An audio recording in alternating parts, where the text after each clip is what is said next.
Cihazınızın tamire mi ihtiyacı var? Ücretsiz teşhis sunuyoruz. Kapınıza kadar alıyor ve teslim ediyoruz, telefon veya seyahat gerekmez. Tamir öncesi size fiyat teklifi gönderiyoruz ve sadece onayladıktan sonra devam ediyoruz. Kolay, şeffaf ve profesyonel. Link açıklamada. Bugün, Dell XPS bilgisayarınızdan bilgi çıkarmanın nasıl yapılacağını öğreneceğiz. İlk olarak, ihtiyacımız olan aletleri hazırlayalım. Bir tornavida seti, antiltatik bileklik ve temizlik malzemeleri gerekecek. Bu aletler, işlem sırasında size büyük kolaylık sağlayacaktır. Başlamak için, bilgisayarınızı kapatın ve çıkarın. Ardından, alt kapak vidalarını dikkatlice çıkarmak için uygun boyutta bir tornavida seçin. Dell XPS bilgisayarlarında genellikle yıldız başlı vidalar kullanılır, bu yüzden yıldız tornavidasını kullanmalısınız. Vidaları söktükten sonra, kapakları nazikçe kaldırın.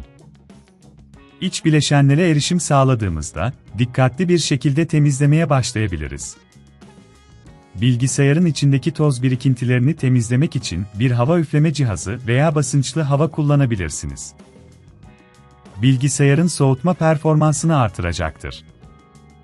Eğer bilgisayarınızdaki sorunları çözmek için fazla zamanınız yoksa, zorunluluk olmadan profesyonel teşhis hizmeti sunduğumuzu unutmayın. Teknik problemlerinizin hızlı ve etkili bir şekilde çözülmesine yardımcı olacaktır. Şimdi, eğer bilgisayarınıza yeni bir bileşen eklemeyi düşünüyorsanız, eski bileşenleri dikkatlice çıkarın.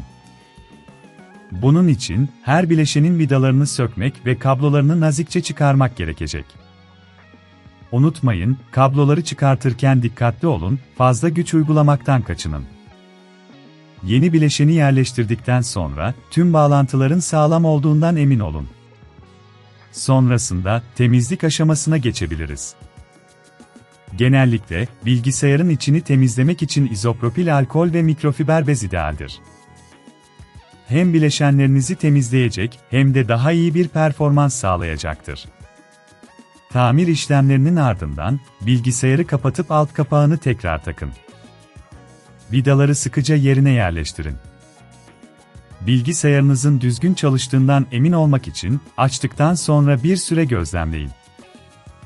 Eğer bunun çok zor olduğunu düşünüyorsanız, evden alın ve teslimat hizmeti sunduğumuzu unutmayın. Bu sayede, bilgisayarınızı tamir ettirmek için seyahat etmenize gerek kalmadan, kapınıza kadar hizmet alabilirsiniz. Son olarak, tamir öncesi fiyat teklifi almayı unutmayın. Bütçenizi ayarlamanıza yardımcı olacaktır. Artık Dell XPS bilgisayarınızdan bilgi çıkarma işlemini tamamladınız. Herhangi bir sorunla karşılaşırsanız, tekrar gözden geçirmek için bu videoya dönebilirsiniz. Cihazınızın tamire mi ihtiyacı var? Ücretsiz teşhis sunuyoruz.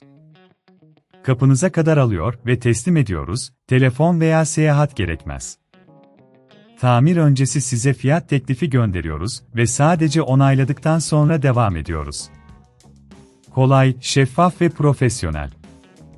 Link açıklamada.